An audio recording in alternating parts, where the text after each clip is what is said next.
Yo, back again with another episode of Cloudy Courtside Chat. Man, what an amazing week we had. Getting out, watching some really good East Texas basketball. Hey, without further ado, let's just jump right into it. Let me bring on my co-host, my mentor, my brother, Marlon Cloudy Jr.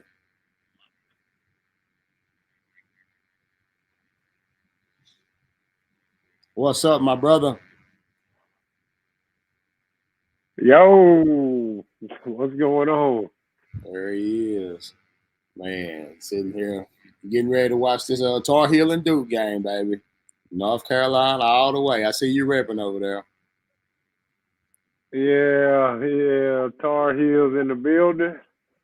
Uh, I wish we had Cam on here so we can talk a little noise, but I guess we'll go ahead. Mm, We'll talk to him tomorrow at church. we gotta leave that Duke fan where he at, man. But hey, let's jump right in. Tuesday night, we got to go right up the road to check out a really good 1A basketball game between Martinsville and Laneville.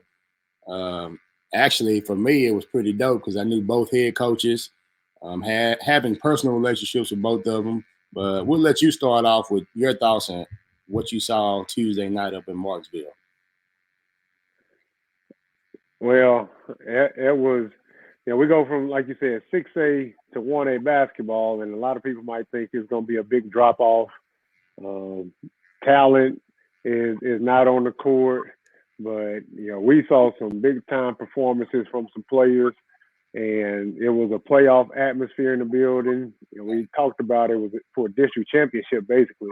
Both of those teams had played a 1 point game previously in the first half of district, and the crowd brought it, the players brought it, the coaches brought it. It was just you know high level basketball, and star performances stepping up in a big time atmosphere in a big time game. Yes, sir. Speaking of star performances, man, I'll start with the team that won. Number 35, Mr. Williams. Big boy. Big boy. He's what, about 6'6", 6'7", and Yeah, I would say 6'6". okay, 6'6". And when you just walk up on him and look at him, like, okay, he making hurt him in the post, but man, he has good footwork. That's probably what impressed me the most was his footwork. And then he's a three-level scorer. As you can see, we'll show you the Laneville highlights here shortly. He's stepping out behind the line and hitting some threes from deep. So I was extremely impressed with his game, man. Who stood out to you? Well, of course, 35, Mr. Williams, he stood out to me because as soon as you see the team, in Texas, the first thing you do is look up, okay, where is he going to play football at? But you got these 1A programs, and they don't play football at their schools. But man, if I was a college coach, I might be trying to see what this young man's future entails, and how we can get him to be a part of our program. Um, they had a kid on this team who's from Laneville. I think he spent last year at Henderson. The year before that, he was, I believe, in Tenaha. Yes, sir. Um, He can go. Very, very smooth and talented player. And kind of ran the show for Laneville. Kind of controlled the game. He wasn't efficient in this game, but you could tell that he's the engine that makes them go. And he made some big buckets and some big plays down the stretch of that game, to help them when it started getting real tight. Yeah, on both ends of the floor. I vividly remember the step back three that he made. I think Martinsville had tied up the ball game. He made a big three to basically put them back in front, quiet the crowd down for a little bit, man, and give them the momentum back. So yeah, Ross is definitely a cat as well that can go. For Martinsville, 13, Bernie, Mr. Bernie. Mm. He was dominant on both ends of the floor. And you could tell early he was trying to get a feel for playing against a guy like Williams with size, can move. But he turned it on in that second half, man, and he went to work. Yeah, in that first half, you know, they were led by the guard. Yeah, 23. Reba, and he carried the team, made big shots, made big plays, and then in the second half, you know, you saw a different side of him and you know what he can bring to the table, and I think that you know at the half, coach probably told him like, hey, you're quicker, you know, you're faster, you know, use your strengths and start trying to make an impact on this game. And make an impact on the game, he did. He came out that second half. He was aggressive. He confident, and you know that started shifting the momentum toward Martinsville's side.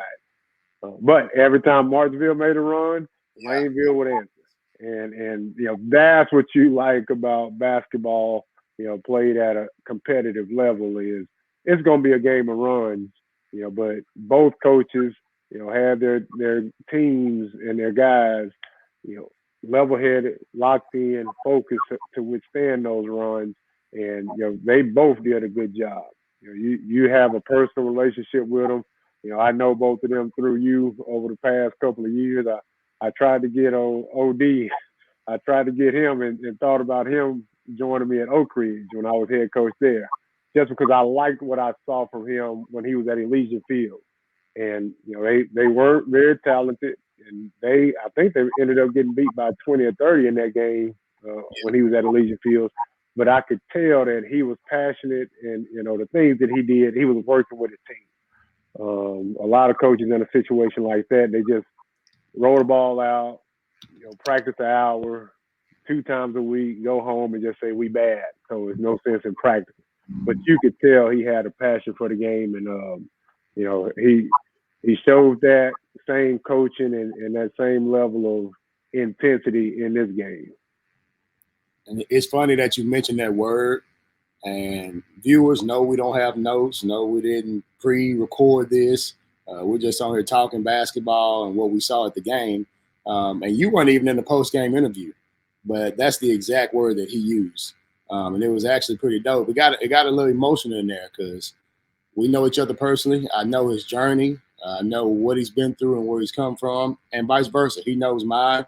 And that was the one word that he used, man, was passion, and how he invests everything into every program that he's been in. And now he's finally reaping the benefits of the hard work that he's put in. And his kids are as well. And after that huge game on Tuesday night, they are in the driver's seat to go win a district championship. So shout out to Coach OD, Coach Deal, excuse me. OD is what we know him as. And on the flip side, man, I had, after a tough loss like that, you never know how you want to interact with people, you know, or what you want to say. But going back to having those personal relationships, Turner Edwards, man, first class. Hats off to you. He's definitely revitalized that program over in Martinsville. They made a regional tournament push last year, and that's what he talked about post-game. This doesn't change our goal. You know, we still have the same goal. We want to make it to the playoffs, and we're going to do just that. We got to take care of business. But after we make it to the playoffs, we don't care what number you are. We don't care where your ranking is. You better be ready because we're going to play hard. So shout out to Coach Edwards as well. Yeah. Tuesday was. Yeah, they did I didn't mean to cut you off, but Martinsville and Coach Edwards, they did a great job of having us set up and taking care of us. You know, you can tell that, you know, they do things the right way over there as far as taking care of people, taking care of the game of basketball. And, you know, that was a good environment. Everybody was hospitable, you know, and you know, whatever we needed from the book, you know, from the concession stand, interviewing, like after a tough game like that, I got to be honest with you, AC. I don't know if I would have to talk to you the next day. For sure. Yeah. But, you know, to give his time and, you know, still be upbeat and that shows that he's got the big picture still in mind. That big picture of, our end goal, where we want to be at the end of the season, is still a possibility. And, we might not get this district championship, but we're still rolling. Yeah, and I'll add on to that. Attitude reflects leadership, because you talk about him not wanting to talk. Imagine being a 17-year-old, 16-year-old kid after a tough loss like that. I would be running out of that gym. I wouldn't say anything to anybody, probably family included. But his student athletes and his players, you can see Bernie in his picture. He was dang there smiling. I mean, he knew he gave everything he had. So, I mean, they had nothing to hang their heads about. And shout out to Rebus as well, man. Quick story about him. He is a foreign exchange student. So he is just over here in America, found Martinsville, Texas, thanks to Miss Lisa Sigler and her family. And he is having the time of his life. So shout out to you, young man. You're doing a great job. I hope to see this matchup again in the regional tournament in Austin, Texas. Yes, sir. Yes, sir. Looking forward to both of these programs and making a deep run in the playoffs. A quick story about number 10 right here from Laneville. Like, he made some big plays in this game.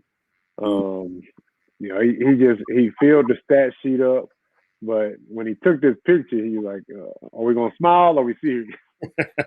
And I asked him, "Well, are you happy you won?" and that's the thing about basketball that I love.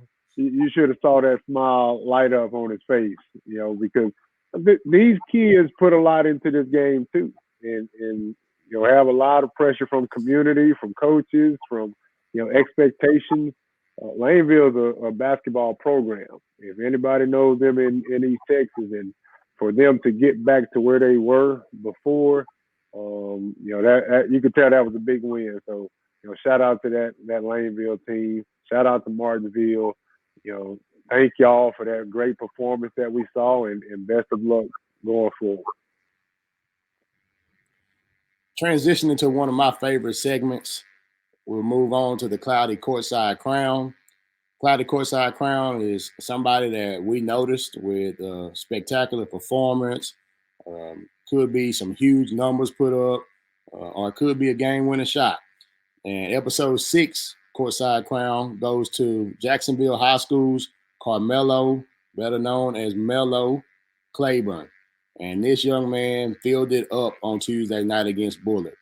He went for 27 points, 7 rebounds, 3 assists, 3 steals, and even had a block. And the main reason he's getting this award is because of this bucket right here. It looks like a regular layup to you, but they're down 1. Final seconds of the game, and he comes through in the clutch with his offhand. If you don't know about this young man, you better get on board, because he is a flat-out scorer. I mean, 3-level scorer that can do it all. You see him finishing with his left right there. He's obviously right-handed, so he can finish with his right. He's got the mid-range game, and he also can step behind the three-point line and knock it down. Been following him for a while because they're 4A, and he's been playing against center. And Melo can flat-out fill it up. Yeah, one thing I noticed on that clip was, it's a tight game. Emotions got to be high. But if you see the Bullard defender steps over to take a charge, and he just smoothly, calm, Euro, avoids the charge and finish, like you say, with his offhand.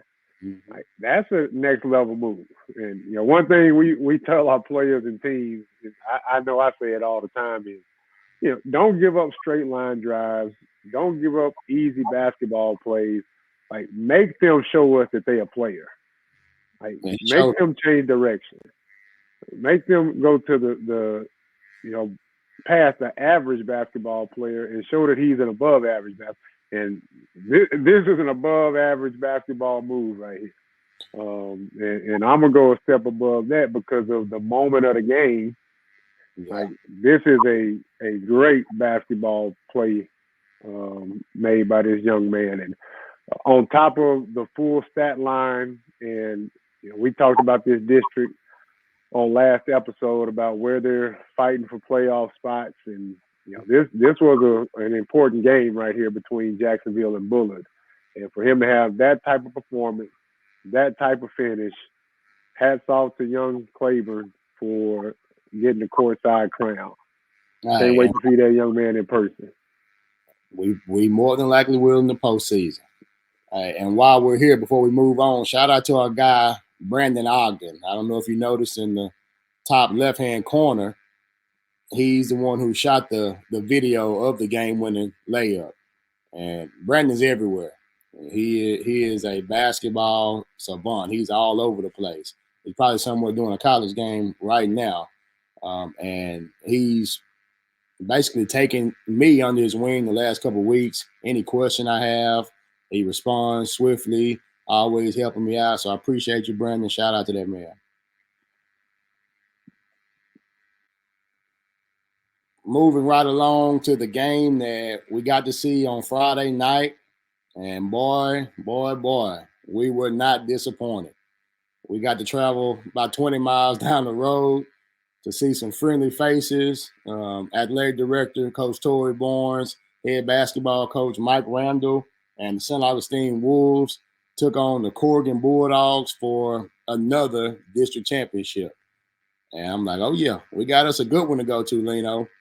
And, man, SA jumped out on them boys and did not look back.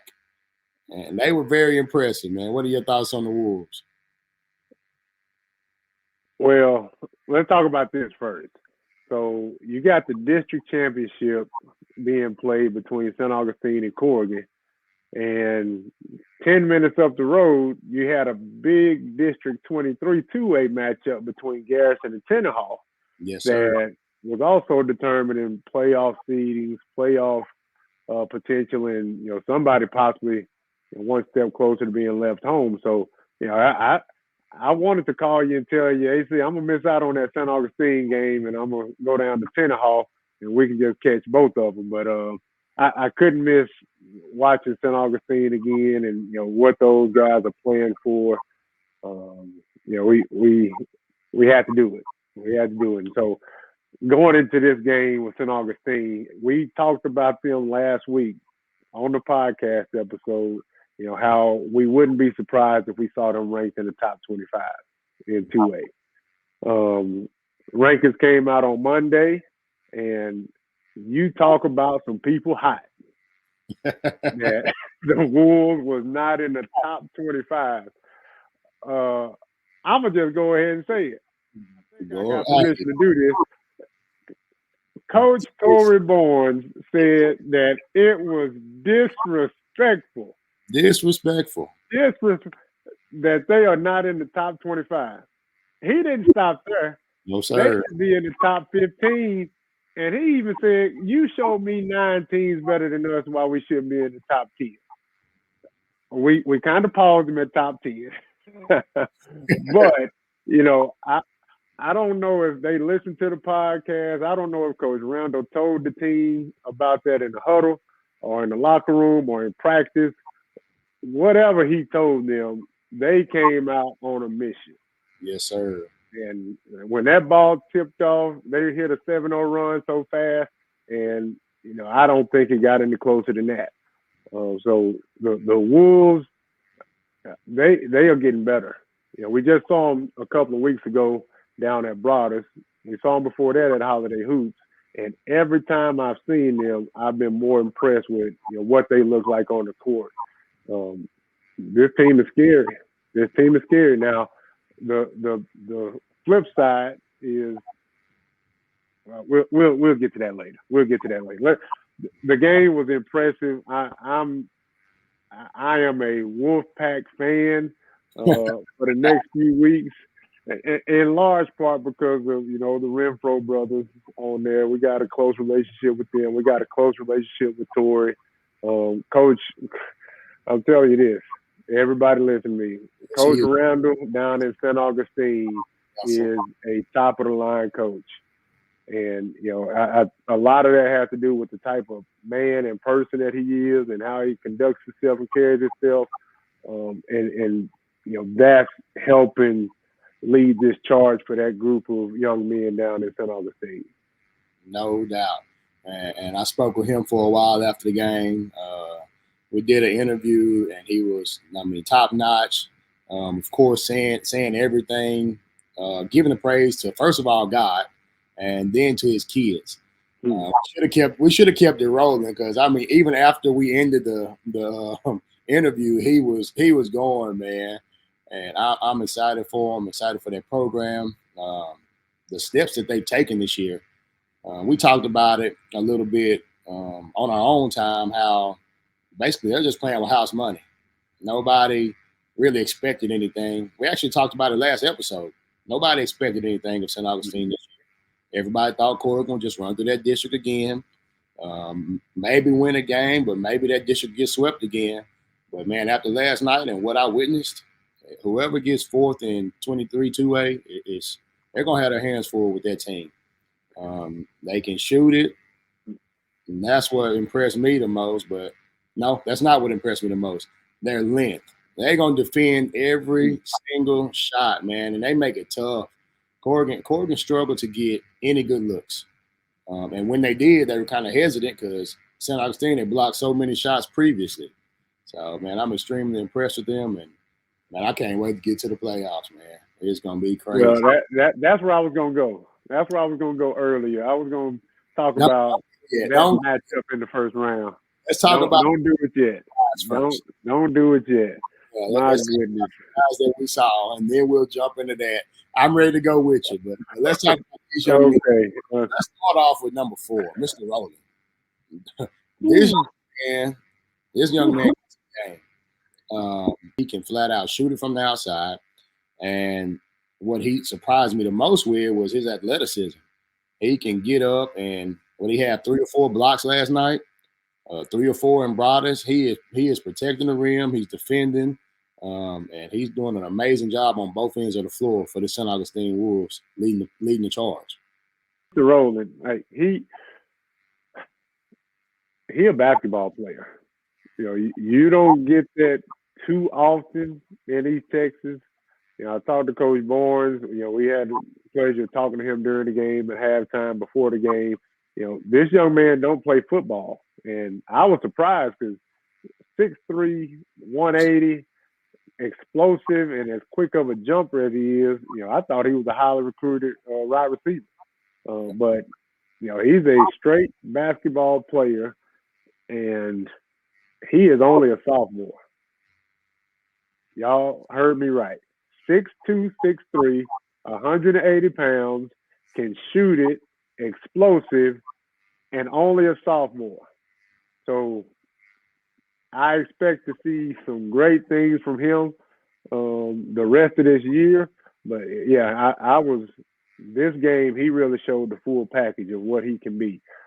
That's an Augustine team. You mentioned their length. They're long, they're athletic, they can test everything, they're playing aggressive.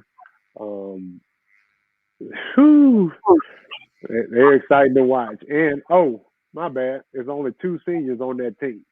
So, St. Augustine Wolves, buy stock now.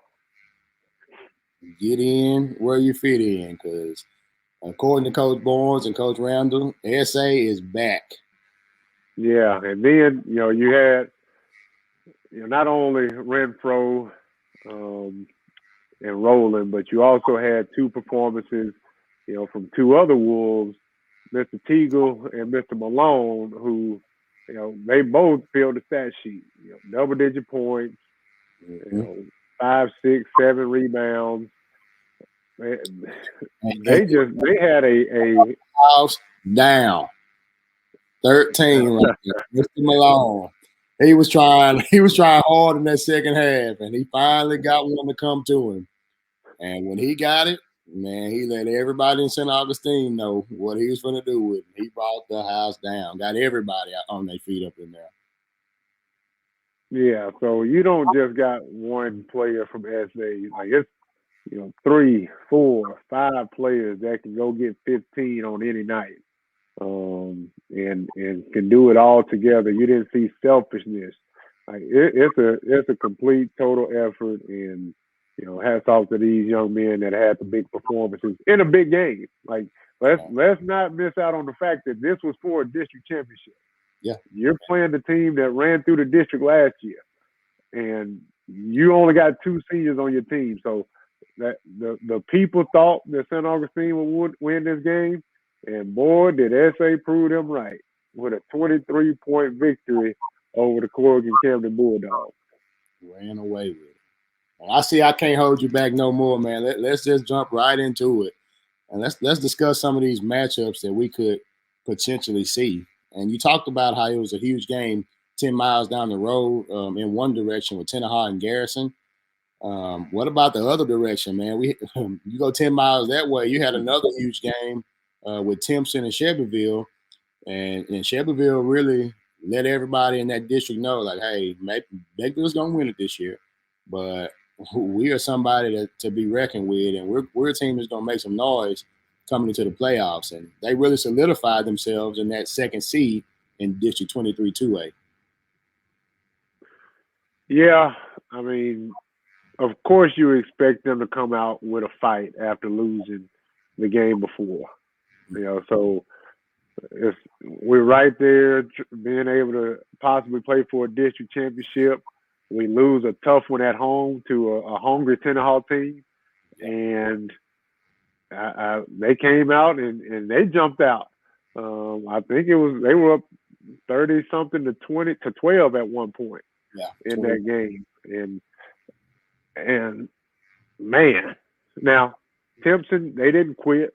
They fought back into the game, but at no point I don't think it got below 8 or 9 points. Like Shelbyville handled the game, and what that win did for Shelbyville was it solidified second place, but it might have been even more impactful for Timpson. Like we've been talking about Garrison and Tenaha, and somebody's gonna miss out on the playoffs, but now you got a three-team race right there between Garrison, Timpson, and Tenaha on who's going to be left at home. Yeah, man. Last night it was crazy. So you got Timpson losing Shelbyville.